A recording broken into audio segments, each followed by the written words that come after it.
Have you ever found yourself drifting away in thought?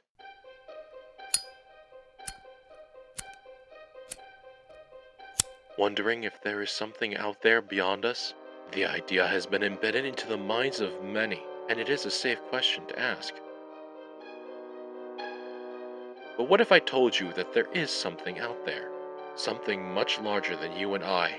Something that drives the minds of those too curious over the brink of insanity. Ancient beings that have manipulated mankind for eons, waiting for the right moment to make its presence known, and bring the destruction of everything we have ever cared for.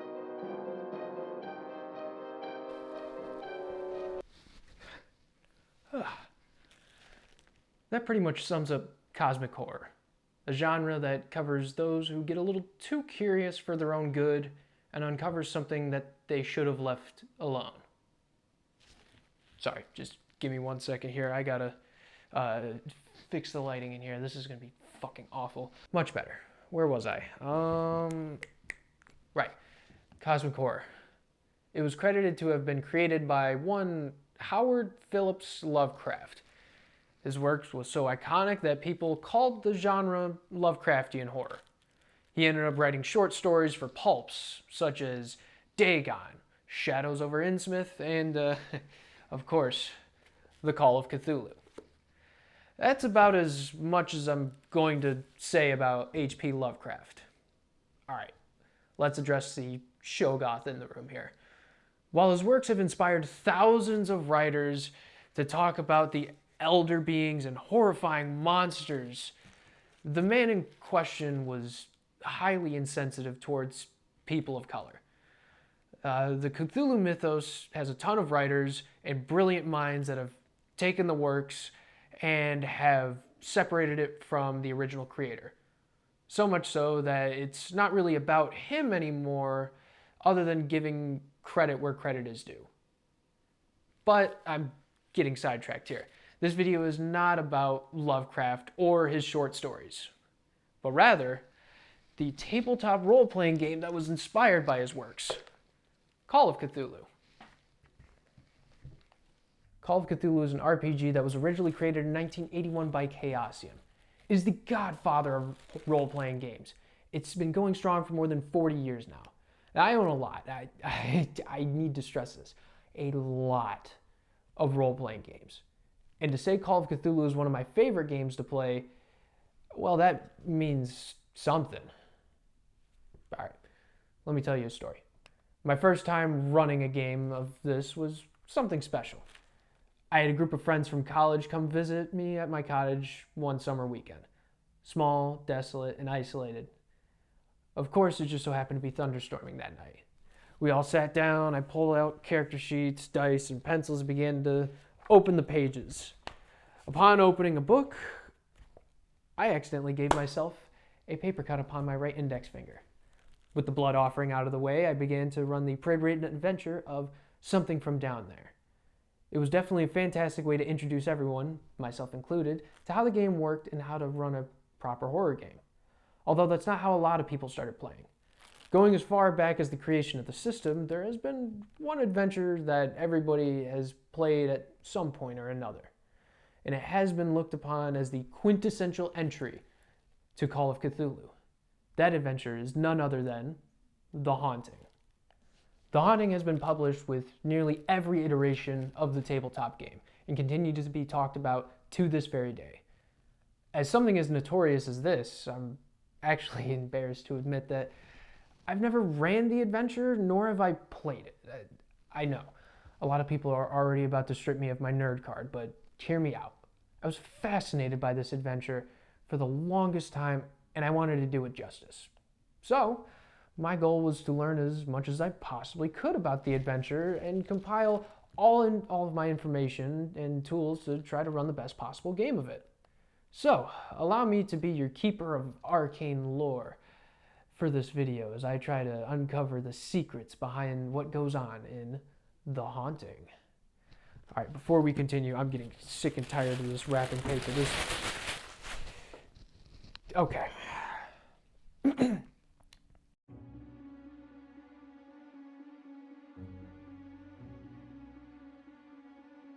Before we get started on the haunting itself, I want to backtrack a little bit. You see, I ran a campaign of Call of Cthulhu back when I was in college. And while that was the only campaign that I've ever ran from start to finish, it holds a little spot in my heart. So I wanted to reach out to a couple of my players and see what their thoughts were on the campaign that I ran for them and Call of Cthulhu itself. It was really fun. At first, I didn't really know what to expect because I wasn't familiar with the lore of all of it.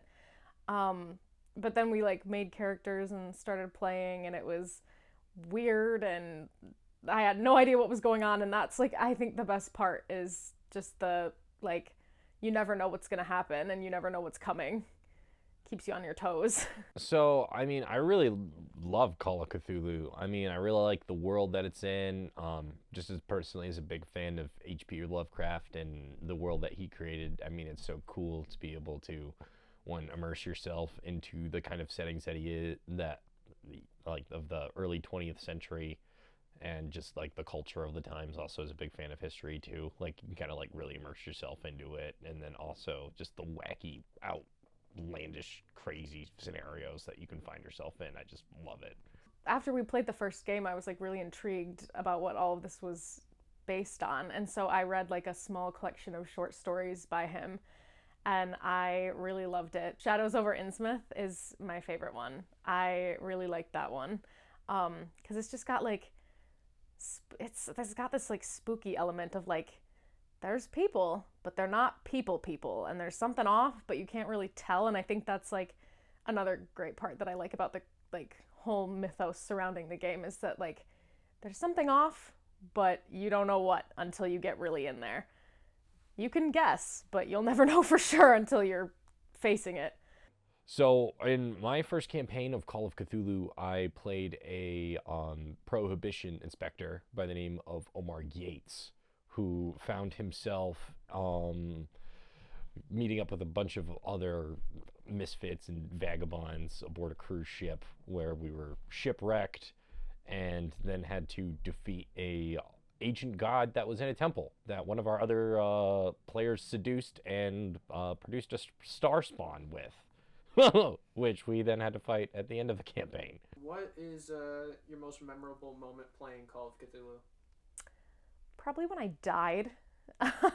Just because, well, I mean, to be fair, that is a pretty memorable moment, but it just was kind of that was the first character that I had played in any role-playing game that I really cared when they died, because I had spent time building my skills, and we had gone through all this crazy stuff, and then I died at the end, and I just was shoot, I went through all of this, and it was even harder having to watch everybody else finish out, knowing they were down, I think a couple people. I don't think it was just me. I think it was a couple people.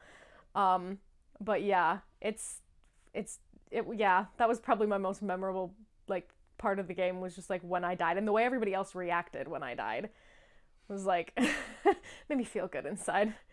But it was a lot of fun, just playing with my friends every week, and just seeing their reactions to different scenarios that we came across, and building up our ridiculous arsenal of weaponry towards the end of the campaign.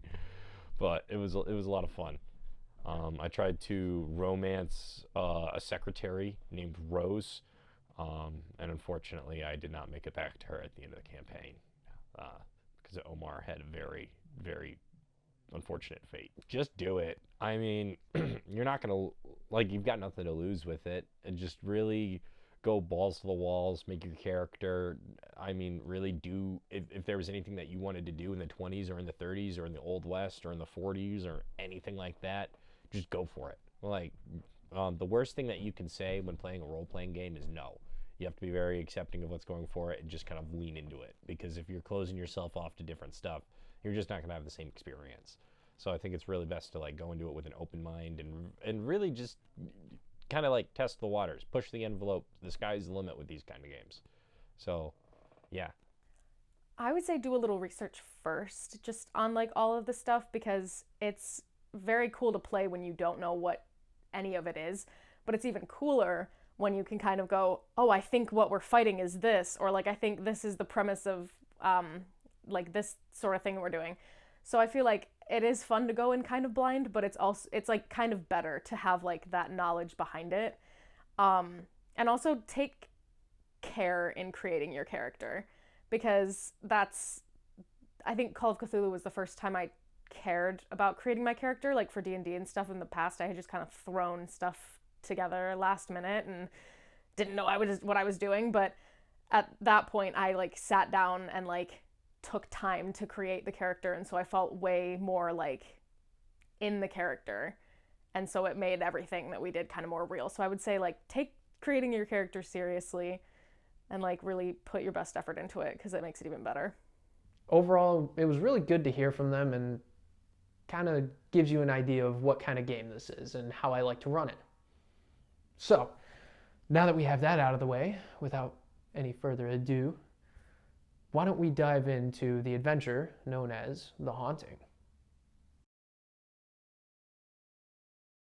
The Haunting has been told through many iterations, and the names and places and people involved have changed.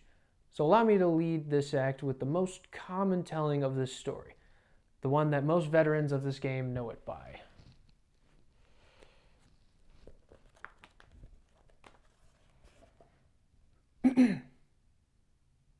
It's 1920, somewhere in the heart of Boston, Massachusetts. A group of plucky investigators have been hired by one Mr. Knott to investigate a piece of property he owns. One that has been driving his tenants away for quite some time now, and many claim it's haunted. It's up to the investigators to find out what's happening in the house, and why people... Did I scare you? Okay, pretty standard stuff when it comes to horror, I know. But going forward, this was the groundwork for countless scenarios to come. From this point forward, I'm going to break down the adventures, so if you don't want it spoiled, here's your warning. Okay, so the house is haunted. No surprise there. It's really a matter of what is haunting the house and why. Right away, the players are led to 3 possible locations. The Boston Globe, a local newspaper that has an unpublished story about the Corbett House. The Central Library, housing multiple important articles and records, including the creation of the house, the original owner falling ill and selling it to Corbett, and a lawsuit that his neighbors put against him and how nothing came about it. And the Hall of Records, where they can come across a court record that links Corbett to the Chapel of Contemplation. Overall, this is a great start on introducing the players to the idea of investigation. Once they gather enough clues to point them in a direction, they'll eventually discover the Chapel of Contemplation, or rather what's left of it. An empty lot that sits nearby the house that they were sent to investigate. After potentially falling through the rotting floorboards, the players can discover that Corbett's remains are buried inside the basement of the house. More than enough reason to put 2 and 2 together. Upon going to the house, they encounter scary elements from strange noises all the way up to the bed frame trying to knock them out of the 2nd-story window. At some point, the party will go down to the basement, knock down the hidden wall. And after encountering a floating dagger, a pack of flesh-eating rats, and a zombified Corbett, the investigators will hopefully overpower and defeat Corbett, freeing the house from any horrors that delve within it. Alright, that was a pretty brief summary of the adventure, I know. While it's not entirely long, that's all the important story beats. Overall, it's a fantastic adventure, highlighting all the rules needed for the system, giving players and keepers a taste of how to use it and what can come after it.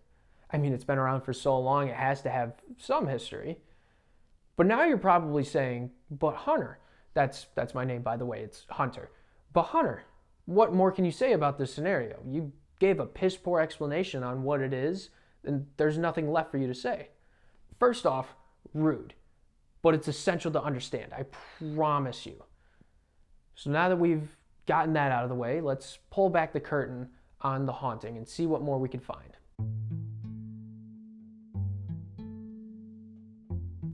Now, I could simply look up all of this information online, which I'm sure a lot of people have done and will do. All in all, a pretty safe way to go about it. But, like that one girl you probably matched with on Tinder, I'm not like most people. As sort of a Hail Mary, I sent out an email to Mike Mason, the creative director of Call of Cthulhu at Chaosium, to learn about the system and the haunting as a whole, and get an idea on what makes it tick. Chaosium, as a games company, was publishing games like RuneQuest and so on, and there had been an idea to do a kind of a horror role-playing game, which at the time nobody had really done a horror role-playing game. It was all very much science fiction or fantasy, those kind of genres. The chap who actually wrote Call of Cthulhu, the original kind of creator, Sandy Peterson, approached Chaosium and was doing some work with them already on games like RuneQuest. Sandy had always been a horror fan and loved the mythos stories of Lovecraft and the other writers that spawned. And he approached the company's owner, Greg Stafford, to write that game. And in fact, Greg actually had already beaten him to it, that had actually already commissioned somebody to write a horror game that was going to be called Dark Worlds. But by lucky chance, when Sandy kind of was talking to Greg about it, Greg actually said, well, we've had a draft of the first game back and we don't really like it. It's not really what we want. So Sandy was offered the chance to basically rewrite the whole thing from scratch, much more in line with his kind of vision of using the kind of Cthulhu mythos as the basis for the horror. And so that was accepted. And so the game that was known as Dark Worlds changed completely into what became Call of Cthulhu. And that was, I'd say, around about 1980. And then the game actually came out, I think it was Halloween 1981, during a massive thunderstorm, which in the Bay Area of San Francisco. So we all had all the right portents and omens going for a horror game being released. Well, The Haunting was the first ever adventure scenario written for Call of Cthulhu, written by Sandy when he was first putting the game together. And it's the scenario that he used to kind of play test the rules and play test the kind of concepts of the game. Sandy, as I say, is always been a big time fan of horror films and horror books and so forth. And I think he was just looking for a classic kind of horror setup, a haunted house. What's more more appropriate than that it works wherever you want in any time period, couldn't be set anywhere, because everywhere you go, there's a haunted house somewhere. And so that was really the kind of the germination of the idea, just kind of like classic kind of haunting idea, and then skewing it through the lens of the Cthulhu mythos. So it would be more than just a ghost story. So I've just always been fascinated just hearing that there's been all of these different tales that have been spun by it, especially with different adaptations of this adventure in like different time periods or differences. Has there been any unique twists on The Haunting itself that you've seen?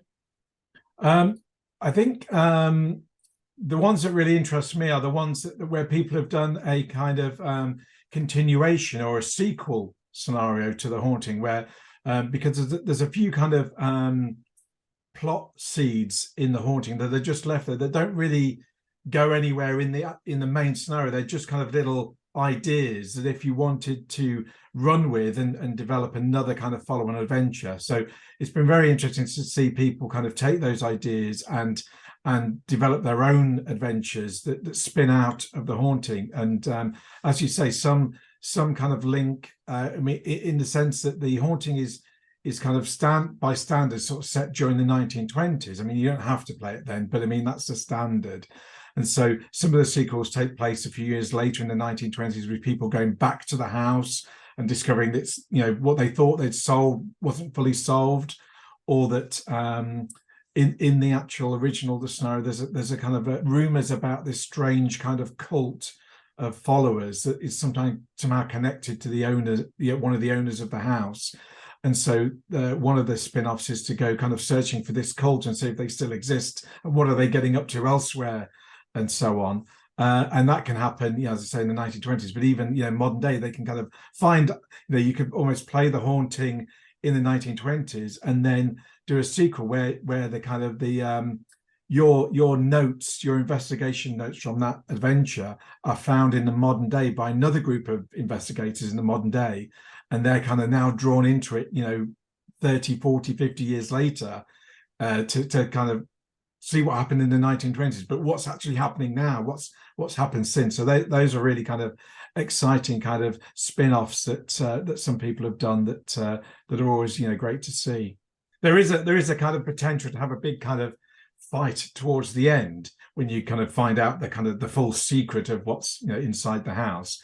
But on the way, there are these kind of encounters that kind of involve people potentially getting hurt, hence why they're kind of combaty, but they're not your standard combat encounter. The most famous one that most people talk about is the floating bed. There's a bedroom where because you think it's it's kind of like a haunted house, so things are moving around of their own accord. And so one of the upstairs is an upstairs bedroom with a big window, and if you get an investigator in there, the bed can suddenly kind of move up and shoves them and ideally throws them out the window to their doom. And obviously, as a player, you've got to try and get out of the way and avoid this crashing bed. And so you've got these kind of animated objects that can kind of cause trouble for you. And so you have to kind of once you realise these things can hurt you, everything you're looking at in the house is it going to come alive? Is it going to come alive? And there's another one which is more pointedly, there's a floating dagger, which clearly you see that coming towards you. Run, and so on. And you can be kind of battling this floating dagger at one point. And so there's those kind of encounters that kind of add a bit of drama and spice. Because obviously the haunted house sort of setup is cool, but like in any kind of real world paranormal investigation where you're just watching an empty room, it can get a little dull after a while. So these kind of things really spice it up and kind of keep the action flowing and give players something to react to and have to kind of get out of the way of most of the time. Because it was the very first one, it kind of set a bit of a blueprint for the ones that followed. And so if you look at it in terms of very clinically, it's got a lot of the kind of core ingredients for what makes a Call of Cthulhu scenario. There's some form of mystery, so something's going on that we don't understand, that we now want to try and get to the bottom of. So that's a kind of a motivating factor. In this case, you're hired by the person that owns the house to say, I've been renting this house out, and all the people that rent it keep running away. I can't keep anyone in there. I just need someone to go and tell me what's going on with this house. I don't understand. And so there's kind of a mystery to get to the bottom of, and that's usually the case in most Call of Cthulhu scenarios.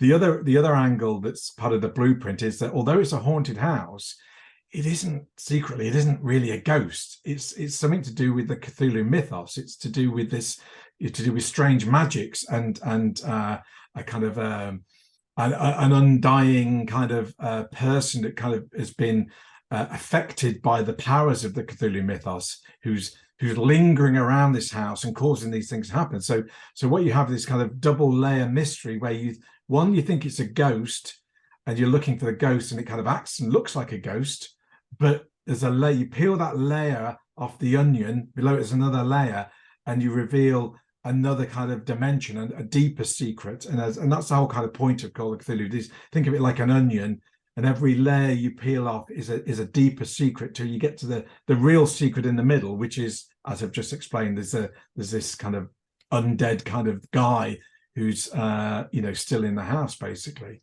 And so that kind of sets that blueprint that you've got this mystery, this kind of onion layer of clues that lead you through down to the core mystery. And the other kind of part of the blueprint is that the mythos is not good.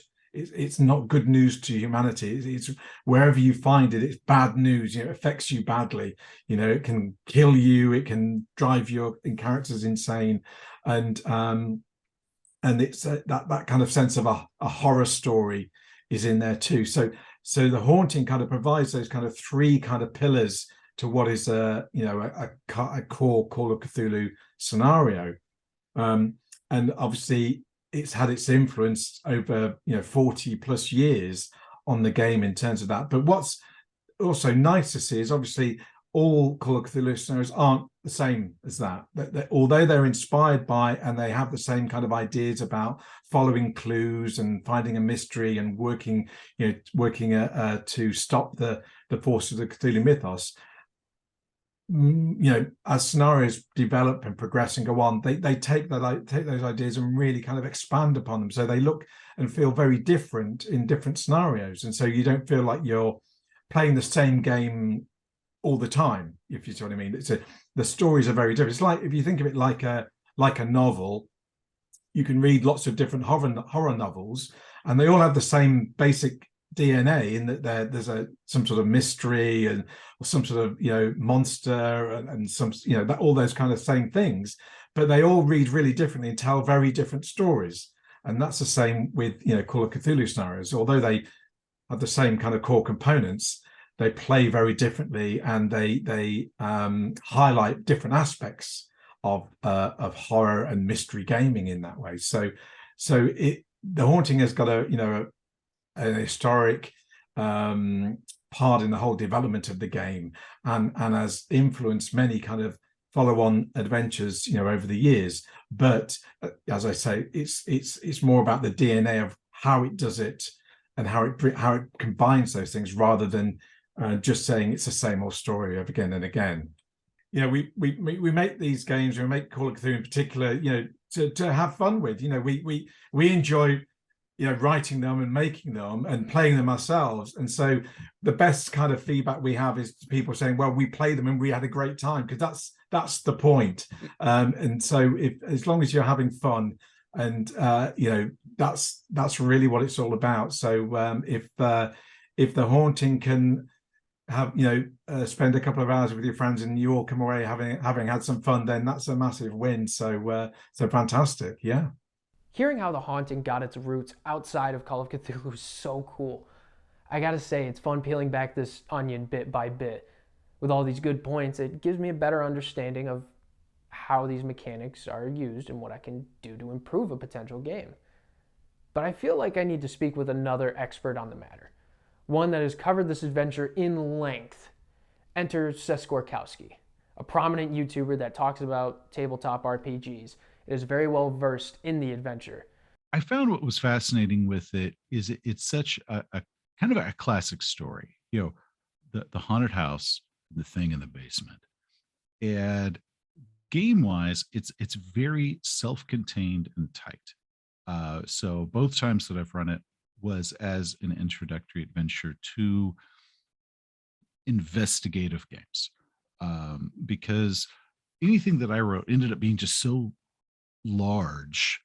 Well, The Haunting, it's like you've got the location, you've got a couple other little side ones, you can do research first, and it really does push the narrative of you want to research this place before you go in. And having come from, I guess, like a history of D&D and other games where you get the job and the first thing you do is you just go to the dungeon, like the concept of researching it first, I had to kind of walk my players into that mindset of like, well, before we go here, maybe we should see if there's a history, which now that's intuitive, but at the time that wasn't intuitive for us at all. That was actually a difficult lesson that I had to teach them, and we all had to learn. Well, The Haunting was one of the very first videos I did, and my channel started at the end of 2016. So I started that after I'd been playing Call of Cthulhu for about a year. And The Haunting was one of the very first review videos I did. It was actually my equipment sucked so bad, I then went back a couple years later and I redid the whole thing, because it was like I was embarrassed by how crude the first one was. Channel wise, in my first video, I decided to explain how I walked new players into the concept of investigative games, because I had used an NPC, this kind of private detective, this kind of like washed up alcoholic guy who was taking them under their wing because they were trying to join kind of a paranormal investigators club, and they had to have had a verified experience with the paranormal. So they're kind of under this guy's wing. He's like, hey, I got this job at a haunted house. Maybe you'll see a ghost and you can get in the club. Um, and so when I did the video, I talked about this is how I use this NPC in order to kind of walk them through the concept of investigative games. And it was supposed to be a one-time gag, and it ended up kind of this Jack the NPC character has followed me now, I guess, for I don't know how many years are we, 6.5 years or something now, of kind of being a sidekick that I use in all of my videos since. I guess it was a couple I did afterwards where I didn't use him, and then I was like, yeah, I really liked having this dude to talk to. So because of the haunting, I have this sidekick character that's now like the logo on my channel, and has a plethora of different outfits that he will wear depending on what game we're playing. So all of that came down to the haunting and me trying to explain how to walk people into investigative mindsets.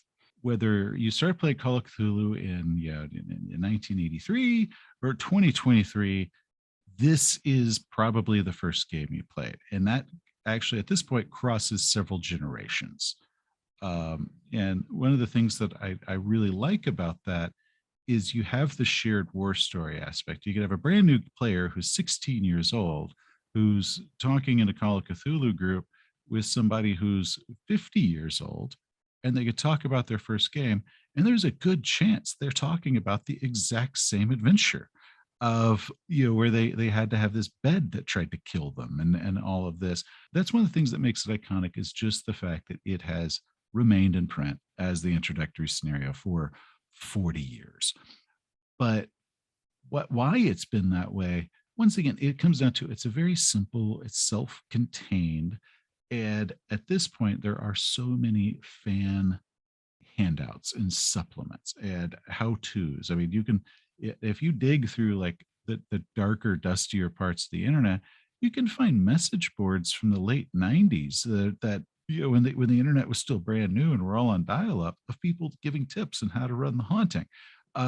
So there's just so much that if you are new to the game and you don't know how it works and you're trying to figure it out, if you do with a little Google searching, you can find an absolute well of stuff. And then the problem becomes like, what do I narrow it down to? I've got 5 different handouts, versions of the same handout that look like old newspaper, and all brown, and they might slightly different wordings. Like, oh God, which one do I use? Or like, beautiful color floor plans. Unlike Sandy's really crude drawing, which I assume he did the original drawing. It looks like an author drew it.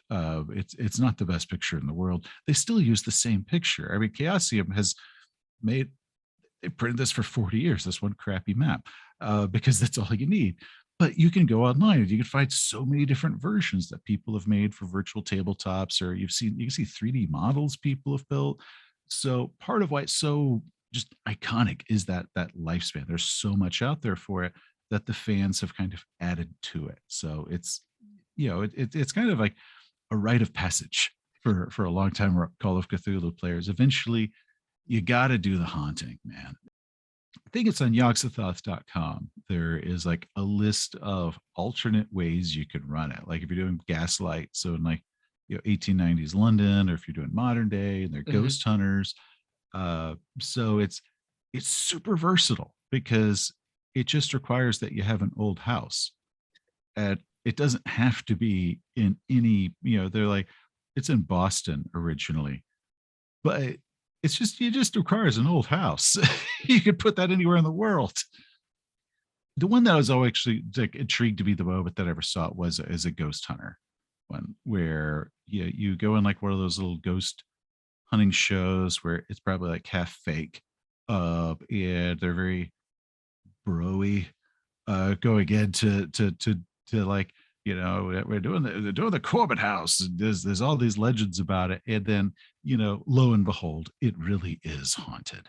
And there's a few Call of Cthulhu scenarios that actually have jumped on that, but the first time I'd ever seen it was when I was reading on some message board of variants. Like a modern day one would be if like with the ghost hunter craze, where they all of night vision cams, and they're posting this on YouTube or on some channel no one's ever heard of. And I was like, oh my God, that is amazing, because you would also have to have characters that did like a performance. And, well, normal characters would be like, well, I'm not going down to the basement. That sounds like a really stupid idea. Who on earth would go down to the basement? Well, if you're doing this for ratings, damn guaranteed you're going to the basement. Like you can't not go in the basement. Yeah. So I really like the idea of, even if they're freaked out, they've got like some producer that's like, guys, you got to go in the basement. We've got all this equipment that we've paid for and all this stuff. You got to go down there. So that is the most entertaining version I've heard, because it kind of breaks all of the standard things that you hear when people play it, of like, our characters freaked out and they just burned it down and left, or whatever else. But if they're ghost hunters, they actually have to explore the whole thing while also talking to a camera and performing. They get a sound guy, with a big boom mic, who is eventually going to have to be swatting at a flying knife with the boom mic. So that's I really love that one. Just watch a bunch of those ghost hunting shows and like just really, really dig onto the archetypes. They know it's like, well, there's got to be a producer who's like the money, but then you got the cameraman, the face, and their partner, and then like their cameraman. So you got a whole crew that's going down here, and they can do their research beforehand, because that gives them something to talk about on their show. So they actually can do all the research, because that's part of the experience. But then when they go in, of course they're going to have to go in at night, unlike every other Call of Cthulhu investigator with half a brain that's going to go in during the day. Because you don't walk into a haunted house at night unless you're a ghost hunter, and then you have to do it at night when the clouds are covering up the moon and it's just really extra dark. That's of course when they're going to do it. So it's flawless. Okay, I'm going to pause right here. Both Mike Mason and Seth Skorkowski have suggested to run this adventure in the modern day. Overall, interesting idea. One that I'm going to put a pin in. With that in mind, I'd say both of these interviews were a major success. Oddly enough, during the interview, Seth asked me a very interesting question. Are you coming to Chaosium Con? You know what? That was something that I was planning on doing. Yeah. Chaosium Con was an event that's been running for its second year now, where players, keepers, creators, and vendors come together to celebrate Chaosium and all of their works. It was a pretty quick drive from my location, so I gathered my cousin who was looking to get into tabletop RPGs and my girlfriend, and we ventured off for a weekend to see what it was all about.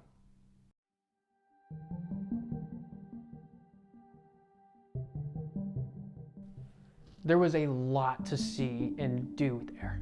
Plenty of games to join in on as well. There were panels where content creators and writers at Chaosium came together to talk about their experience working on the game and gave tips on how to run better games and unique ways to improve your playstyle. There was a dealer room that sold countless things. I'm talking props, dice, books, and here's the kicker. It was all for a relatively small crowd. Unlike other conventions like Gen Con, Chaosium Con was operating for a small crowd into the low hundreds. So during my time there, I got to meet a ton of great people and make a lasting impression. Of course, there were games of Call of Cthulhu that needed to be played. Tons of games that were being ran by keepers from all over the world. Yet, surprisingly, there was only one person who was running a game of The Haunting. So, given the opportunity, I decided to hop in and see how it was played from a player's perspective. My party consisted of a group of students from the Miskatonic University, making their way to Boston. Although my keeper, Chuck, decided to run it a little bit different than usual by having the players go into the house itself and being haunted by whatever lurks in there over the course of a week, slowly driving them mad until they are forced to delve back into and stop whatever's haunting them. It was beautifully crafted, and I was greatly impressed with how he ran this game. So I asked him for a quick interview to talk about his experience with The Haunting and Chaosium Con. I was here last year, and unless I'm mistaken, I was warned that it didn't look like anyone had ran it the first year, and that surprised me. because The Haunting is supposed to be the introductory story for everyone. It's the most classic. And I decided to take the plunge and run it for whoever wanted to sit down and play. I've converted it once to another system, and then the last 4 weekends before I came here, I was going to local game shops and running it there, just fine-tune it before I came here. Feedback from every single time I run it has been important. I wanted to try and get this down to 3.5 hours, because when you're at a convention, you're on the clock. And so learning my pacing has been the big thing, and just listening to what the players said afterwards. Key locations where it might have ran clunky in what I could do, and just listening to what they said, and also listening to what they said, how they had fun and where they had fun, and making sure that stayed in the game. This is my first time running at a convention, so to be able to have this be where I start running at conventions was absolutely huge. And when people tell you that, well, online gaming can be convenient, you lose a feel for the game, they're absolutely correct. When I'm sitting in front of, or standing in my case, in front of my players, they're feeding everything that I'm doing. And it's their energy, their excitement that just spurs me on to do a better job for them. When you sit down in front of family and friends, there is forgiveness. Coming here, you don't know who's sitting in front of you. You don't know their level of expertise. I'm not a master at Call of Cthulhu. So when I sit down and first thing I ask is, has anyone played Call of Cthulhu? My games this weekend are specifically player friendly, first time player friendly. So when I have experienced players, I do turn to them and I ask them to help me, keep me honest, and if I miss something, let me know. Enjoy the game, start simple, start small. There's enough resources out there, and this community, if you reach out, someone in the community will find you and they will help you. Chaosium Con, simple, buy the ticket, show up and have fun.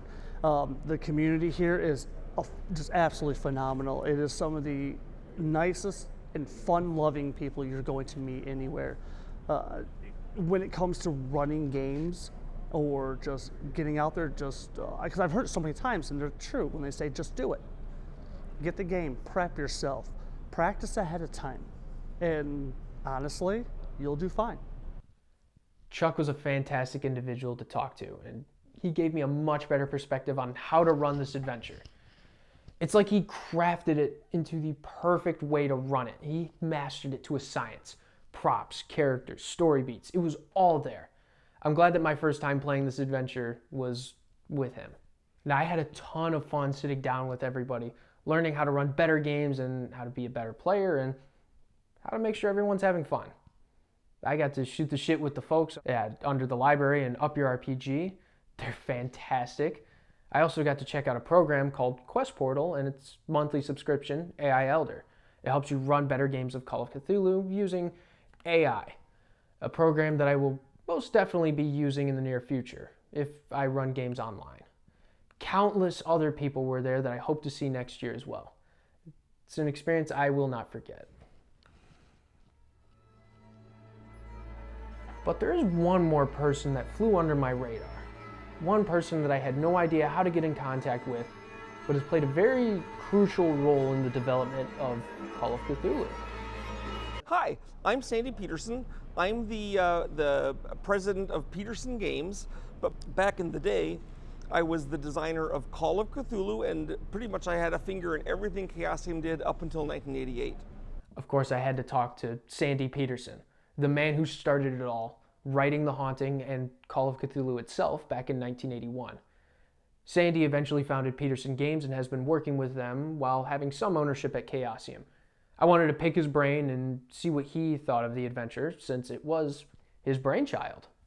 The Haunting is an adventure that I built, which was put in the very first copy of Call of Cthulhu, and was in that until one of the more recent editions where it got taken out, but it's still available in other pamphlets. And the thing about The Haunting is, before I did Call of Cthulhu, I was doing a game called American Gothic with a friend of mine. We didn't expect it to be published ever. We were just going to do it for our own horror. I wanted to have a horror game set in the modern times of scary monsters. It wasn't even particularly, I mean, I wanted to have Cthulhu things in it, but it wasn't explicitly Lovecraft based. Okay, and I made a scenario for it, and that scenario was The Haunting, with the undead guy in the basement and all that stuff. So there's it was basically a haunted house. I mean, the logical thing for a horror game is a haunted house, right? So that became the type, and so haunted houses are even now a big deal in horror games, and that was where it came from. So it originated before I did Call of Cthulhu, and then when I did Call of Cthulhu, I took The Haunting and I moved it over and I gave it a couple of Cthulhu elements. It's still not really a Cthulhu monster. It's that undead, like cultist lich guy, but you know, now there's Cthulhu tomes, Lovecraft tomes, and things like that. So that's where it came from. So The Haunting, one of the problems in designing Call of Cthulhu was that I knew that this game was not going to be about combat. It's based on horror movies and horror stories. And in a horror story, in D&D, you get your sword and your spells, and you go out and you fight the griffins and you kill them and take the treasure, or you go fight the dragon and you kill, or he kills you and take the treasure. But I knew that in a horror game, the main emphasis can't be combat, right? Because even like in the Wolfman, there's one monster, a werewolf, and you can't just go fight it because it'll kick your butt, right? It's a wolfman. It's going to destroy you. So any monster, even the weakest monsters, are going to be a real threat. So it can't be about combat. And I had to find something else to take the place of combat. And that something else I decided was going to be investigation and exploration, because you see a horror movie, they're not fighting monsters constantly. They're like sneaking through the dark halls and hearing sounds and running away from the monsters. Right? Or if it's even a monster instead of like a slasher killer or something. So The Haunting, I had to develop this idea and say, okay, The Haunting has got to be about exploration. So you have to go to the old church and find data. You have to research, find out who Walter Corbett was, look in the rooms. And meanwhile, Walter Corbett is like opposing you. That's another feature. I didn't want the enemies to be sitting there waiting for you to come by and get them, like happens often in D&D. They're in the dungeon waiting for you to get to the room. But in Call of Cthulhu, the enemies are advancing their own plan. Usually they have something, they're like proactive, right? So Walter Corbett is like animating knives to go get you. He's trying to distract you to go to the attic or the upstairs instead of where you are, so where's that killer bed can get you. And he has telekinesis powers, right? So he's doing these things to kind of distract you and keep you away and keep you from finding where he is. So you have to get through his defenses and then find out the stuff. And then finally at the very end, you actually do usually go into some kind of fight with him. But it's the climax of the adventure instead of just like a bunch of fights in a row till you get there. So that was my substitute for combat, because Call of Cthulhu, you see, is a very contrarian game. If you play Dungeons and Dragons, or RuneQuest or some of the game, what you do is you go and you kill the bad guys and you get treasure and you level up, and you kill the bad guys and you get treasure, and this is the cycle. It's a very compelling cycle. But in Call of Cthulhu, you like go out and you see the monsters and your sanity goes down and you get shakier and you get cursed and you get infected by terrible alien funguses and you don't get better. And if you get a treasure, it's a moldy old book that makes you insane by looking at the pictures, right? You don't get good treasures, you know? And so, but the thing is, this means that if you want to play a game where you're going out and doing the kill the monsters, level up, kill the monsters, level up, the same old grind, then literally every other game that's role-playing lets you do that. And Call of Cthulhu is the only one that does something different. One way that it improved it is it being the seminal scenario I was writing and being the first scenario that a lot of people played, kind of set the template for there's something bad and there's an enemy that's actively facing you, and there's haunted houses are pretty common and old things like that, and the whole research thing. It's not just a bunch of monsters in a monster condo waiting for you to come down. So I think that kind of affected it. And of course also the fact that by playing that scenario, maybe if I played a different scenario, I wouldn't have understood how sanity works so soon. But that made it clear right there that sanity was going to be a keeper. You know, I want to keep that role in the game. So I was living in Davis, California at the time, and I went out to this guy's house where there were some students basically that went to UC Davis. I was going to UC Davis. I was only 26 years old, and so we go out there and we're going to play the game. And one of the things that I was worried about is I knew in the stories people go crazy all the time, and I wanted to reflect that somehow in the game. So I came up with the idea that there'd be this sanity score that would go down over time, and your character would go could go insane if he lost too much sanity. So bigger monsters like Chaosium could give you a lot of sanity loss, and they were more dangerous. And even a small monster could make you faint or like panic for a little bit, right? So I thought of this as like an extra weapon the monsters would have. Not only can he suck you apart or cast spells, he could also like make you scared by looking at him. So we're playing the haunting, and the characters that got in the point, they all went into the basement. And they'd found one of the old spell books that are in the thing, and they're looking, and they found a spell in it that said, "Summon spectral terror from beyond." And they go, "Oh, and they decided that this was the thing haunting the house. Okay, so they said, "We'll summon the monster that's haunting the spectral terror, and then if we can defeat it, then we can, at least we'll know what we're facing, and maybe that'll be the thing." Of course, it's not, right? But that was what they thought. So they got there, and they're all together, and they said they did this. I made them get some rituals. You got to get black candles and like a dead cat, and they got their things. And so they're casting this spell in the basement, and I tried to make it spooky, and I said, "Okay, you hear the scratching noise." And what the spell really was summon dimensional shambler. Okay, so you hear a scratching in the air, and like a rift starts to appear in the air, and something's going to come through. And when I said the thing was starting to come through, then something very unexpected happened. One of the players said, "I'm running away," and he ran upstairs. Another character said, "I'm covering my eyes." Another said, "I'm turning around and hiding in the corner." And they were all acting like they were scared of seeing the monster. And until that moment, I hadn't realized that the sanity rules would make characters behave like they're scared instead of just being more sanity loss. So if in Dungeons and Dragons, if I said there's a monster coming, nobody would hide their face. You got to see what's going on. You don't want to hide, but in Call of Cthulhu, they were scared. They didn't want to see it. They wanted to hide. They wanted to get away. And then I realized that the sanity rules, which I had not planned, it was serendipitous, but boy, it was a good serendipity. Like I said, to make the characters act like scared. I'm not saying it makes the players scared, but if your characters are acting scared, that's got to have an effect on the players. And it certainly makes the whole game seem more like a horror story, And I just sat there and like to my mind enlightened, I said, "Whoa, I realized I was really onto something with the sanity rules, because that was affecting character behavior in a way that I did not expect. That was good for the game." So I don't know if it was luck or brilliance, but I'm willing to take luck as the answer. And it was the haunting that exposed it to me. I wanted to ask him what his favorite aspect of the haunting was, and he gave me something that I was not expecting. I have a lot of nightmares, as you'd expect. I watch horror movies all the time. I read horror stories. They still scare me. Otherwise, why read them, right? I heard people saying, "I'm not scared of horror movies." I say, "Well, why would you watch them?" That's like watching a comedy if it's not funny, Now, when I'm having the scary dreams, I don't like it.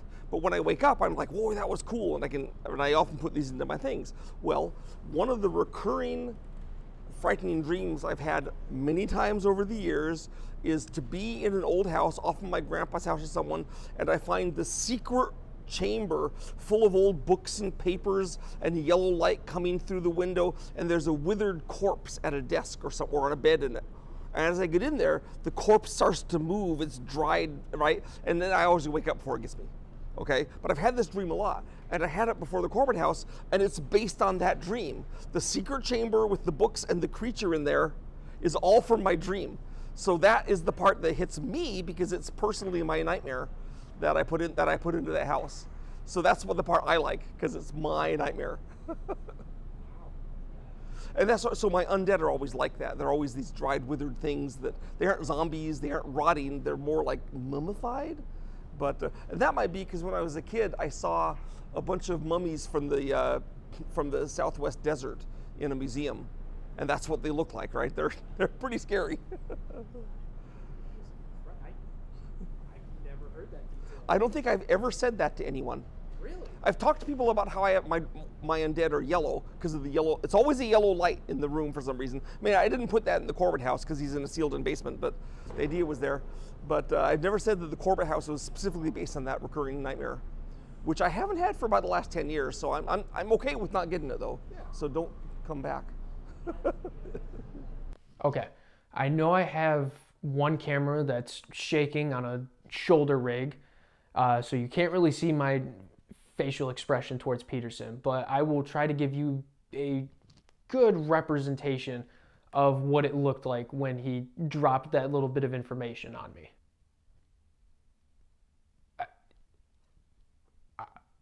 Okay. This man stun locked me. It was such a cool element that he implemented. I didn't even think it could get any better than that. I mean, surely he can't follow it up with something bigger than that, right? I told you there was a lot of stuff about the haunting. I hope I'm satisfied. This is fantastic. I'm just trying to think of where to go from how can I top that? Well, here's a cool thing that maybe we won't top it, but I can put in at the very end, which is, so we just announced today that Peterson Games and me are coming back to Call of Cthulhu. We're gonna be doing straight up, honest to God, Call of Cthulhu adventures. The first one is gonna come out this October for Halloween. It's called Big C, and it's a hardback book with a whole campaign with 6 months of adventures in it. And based in the Pacific Northwest in the modern times, and the bad guy is the Cthulhu cult, who has not been the villain in a Call of Cthulhu scenario for a while. It's kind of weird that Call of Cthulhu doesn't have Cthulhu very often as the enemy. This is him. There's even a recurring enemy that's a star spawn that keeps showing up and chasing after you. And of course you don't fight him, you just let's get away. But so I'm coming back to Call of Cthulhu, and maybe we'll see more things like The Haunting. Well, I guess you heard it here first, folks. The journalist and the nerd in me have never been more proud. So now I have all this forbidden knowledge on how to run this scenario, and I guess I have to do something with it. So, now that we all have this, why don't you join me on how to run The Haunting? At least how I do it based on all the information that I've gathered over the course of this video.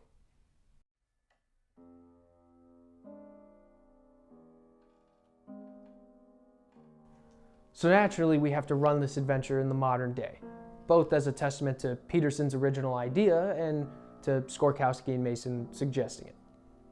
All right, specifically, let's make it an adventure in 2015 and run with Seth's idea a little bit more here, making the characters ghost hunters, investigating this house for their show. This can make changes to the adventure relatively minor for the following reasons. The house could be classified as an antique, meaning they can't knock it down because it's a historical building. This leads to the next question you may have. Well, what about the use of the internet? Well, dear viewer, since it is a historic building and since no one has wanted to move into it for quite some time, we could say nobody wanted to digitize the documents to this old house that's still standing. It's just this old shitty house in the middle of a rough neighborhood that no one wants to go to. Yet despite the neighborhood that it's in and how long it's been there, it's always looked well maintained. Enough to keep the walls standing at least. All right, let's add some extra flavor and say that homeless people have been seen entering the building and hearing screams as they have never been seen again. Everyone stays away from it. This is the house that motivates the characters to look into it and see what's going on. With everything only having a paper trail, this means that the investigators are inclined to go to Central Library, the Boston Globe, and the Hall of Records. The police station and neighborhoods can be relatively unchanged for this as well. The only notable change is that the neighborhood is a little more shifty, and maybe Mr. Mooley runs a food truck or be a resident in the neighborhood. The sanatorium could be completely axed. All right, hear me out. Rather than have them go to a sanatorium to talk to a couple that went mad, instead, let's have one of the children live not too far away from the house and give the investigators some clues that they might have missed. Sure, this person has been in their late 90s, but I mean, they could probably still have information. That since both of their parents were institutionalized, the child fell into foster care. They may not remember everything that happened all those years ago, but they may still have done some digging of their own and find out what happened. And of course, the Chapel of Contemplation can be even more run down since it was burned to the ground. Graffiti can be strung up on whatever walls are left, but under the floorboards is a piece of history trapped in time. Everything looks old, and there's a pair of skeletal remains in the corner for a quick scare. I think that we've got ourselves a setting and location down. All right, let's talk characters. I went ahead and built 7 character sheets for some variety, and in the event you want to run it for that many people, you now have options. I want to thank Quest Portal for giving me permission to use their AI portrait generator to help flesh these characters out. We have our host, Tommy Agler, a hotshot who's looking to redeem his spotlight on television. Chet Ramsey, the co-host that has a lot of experience with the supernatural and helps keep Tommy and the crew in check. Eli McCreary, the young intern who idolizes Tommy for his work on television and wants to gain the attention of his icon. Earl Sanchez, the audio engineer that knows how to do his job and crack a couple jokes while doing it. Diane Rogers, the engineer that keeps to herself and is only looking to get paid. James Stoder, the editor who wants to move up in the world and has a knack for noticing small details. And last but certainly not least, Tobias Smith, the videographer that wants to bring a cinematic view to reality TV. Now these 7 bring their own personalities and abilities that are tailored for this adventure and feel natural for a team of ghost hunters to be. And just to make sure that there's someone to keep the investigators in track, we'll have an NPC be the producer of the show, kind of nudging them in the right direction while trying to take a back seat since they won't be on camera. All right, we got our characters, we got our settings, we need some props. The best place to look for something like this is drivethrurpg.com. They have everything you can ask for any game. And since this adventure is as iconic as they come, there's plenty of handouts and maps to use for this adventure. Personally, I would use Cthulhu maps packed by Lovemaps for the Corbett House and Cultist Armoury's handouts for the Haunting. They are both fantastic and add even more to this adventure that wasn't listed in the original scenario. They add up to a little over $10, but the price of admission is well worth it. I'll link both of those down below. And there you have it. Everything that I could compile to make this adventure somewhat memorable and unique. We now have everything we could use for running the Haunting. If any of this has piqued your interest, I highly encourage you to give it a shot. Get some friends, some dice, and have some fun. The adventure itself is free and can be found on Chaosium's website. I promise you, you will not regret it. Thank you for sticking with me on this journey into the cosmos. I hope you all have a wonderful day. And of course, Cthulhu Fatagan.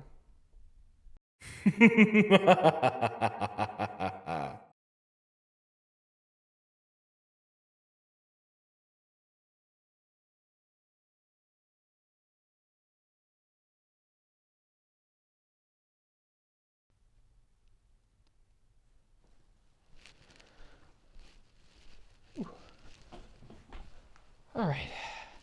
Hello. So, the documentary itself is done. I don't really have anything else to add to it, but I wanted to add this little tidbit just as an addendum for me. I just wanted to say I promise I won't do this for any more of my videos here. At least I'll try not to. But I guess I just kind of wanted to ask myself, why did I want to do this? The short answer is I have really no idea. I've been wanting to do something like this for a long time. I've been very passionate about making videos and working on short films. This has been something that's been a part of my life for a few years now. And it's something that I went to school for and got a degree in. Now, alongside that, I've been playing tabletop role-playing games for, 7 years now. So the two just kind of gone really hand in hand for me. And I can't even express how much of, I can't even express how much this means to me, doing both of these things and combining them and making a project this big. And to everybody that's been involved with this project and helped me get this done, I wanted to say thank you, because for the longest time I've been sitting on it and I didn't even know what to do or how to get this project off the ground. I mean, I didn't really know, and for the longest time, this video has been late partly because of equipment malfunction, and also due to the fact that I was very hesitant on finishing this project. I don't know what it was, but there was just that part of me that's just been gnawing inside of me that I was worried that this might not be a good project. I know there's a lot of people that have helped me with this, and I wanted to get this off the ground. So even talking with all my friends, and more specifically my coworkers Alicia and Ryan, who've I guess motivated me to get this done, I took that leap of faith, and I finished it. So I guess without them, this couldn't have been done. So thank you for that. But there is one more group of people that I do want to thank, and that is the group of my very first adventuring party that I've been playing with for about as long as I've been playing tabletop role-playing games for. And I'm going to be completely honest, it's been a long time, and I know we don't really get to play tabletop role-playing games very often anymore, but hopefully you've had fun with the times that I've ran a game or somebody else has ran a game. It's something that's brought me happiness for all of these years, and it still continues to do so, and I hope it does the same for you. To Heather, Garrison, Noah, Connor, Tim, Jordan, Kevin, you all mean a lot to me, and I know that there's been highs and lows in our friendships. I mean, Christ, what friendship hasn't had that? But I mean, I know it's growing up has been hard, and that's essentially what's happened a lot of times. We don't really get to see each other as often. People are moving away. We have to go to work. We're all on opposite schedules now, and it's so hard to reconvene to play these games. I mean, Christ, when I graduated college, I didn't know what to do because I met so many people. I got to run all of these games. I got to see all of these wonderful people and do all these wonderful things, and it was gone in almost the blink of an eye. And I'm not gonna lie, my anxiety spiked because of it. I fell into a bout of depression, and I'm still finding the strength to overcome it. Maybe you guys have gone through something similar. Maybe it's something completely different, but I just wanted to say to you seven, thank you. Thank you for being there and making these wonderful stories.